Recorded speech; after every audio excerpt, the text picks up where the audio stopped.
salaamaaleykum suñu mbokk internet yi j'espère que yéen a ngi am jàmm gëj nañ leen gis namoon nañ leen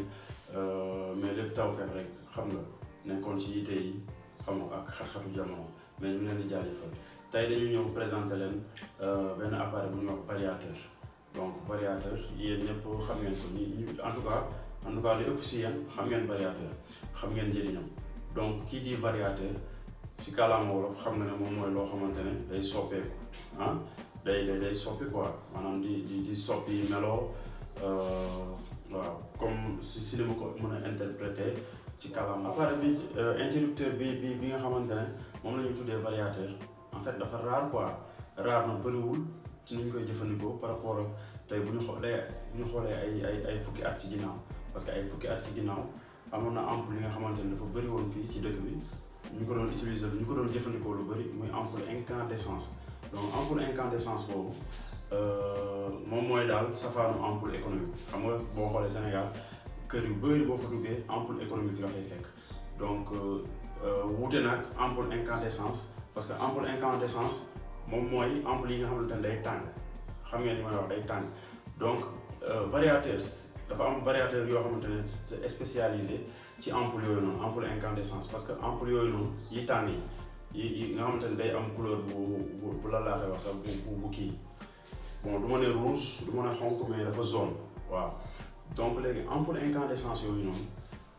moom kese moom mën a en fait moom moo mën a compatible ak variateur bi am na tamit ampoule halogène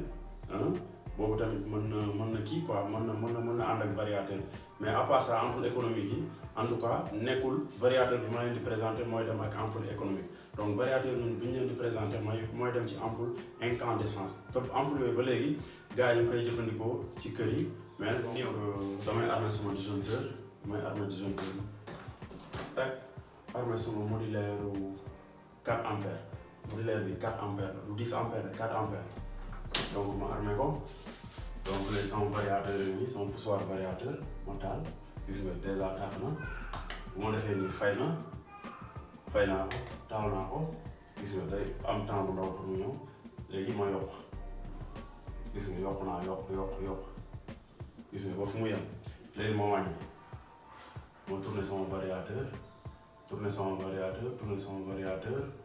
mu wàññee ko ba couleur bi ma ko soxla ba maanaam ba intensité bi ma ko soxla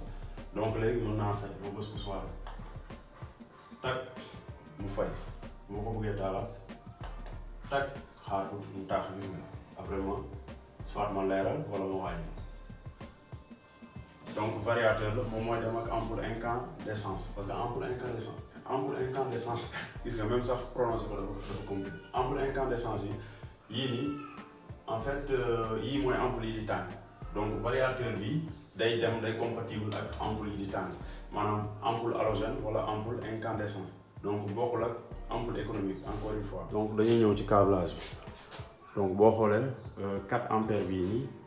moom mooy câble bi maanaam alimentation boobu moo ñëw nii câble bi donc ñu boucler neutre yi c'est comme interrupteur simple ñu boucler neutre yi donc nga am nga fii benn retour lampe ak phase donc nga xool phase moom lañu branché ci borne bii nii borne commode bi gis nga ko yaa ngi koy gis mun na nekk ci B bi fi ñu bind B donc fi ñu bind L bi nga def si kii bi retour variateur bi yaay xool bu la neexee nga def ko ci borne L bi bu la neexee nga def ko ci borne L bi ok phase bi nga def ko fii ci borne bi j'espère que yéen a ngi gis donc dama ko taal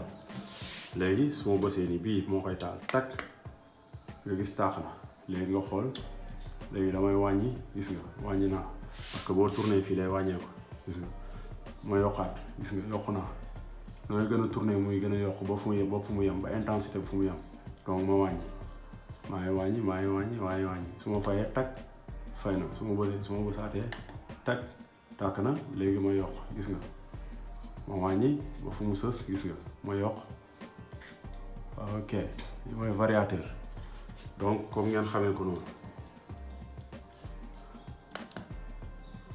mais encore une fois ampoule incandescence lay demal ak ampoule halogène mais pas n'importe quel type d'ampoule boo jëlee ampoule économique yi du dem ok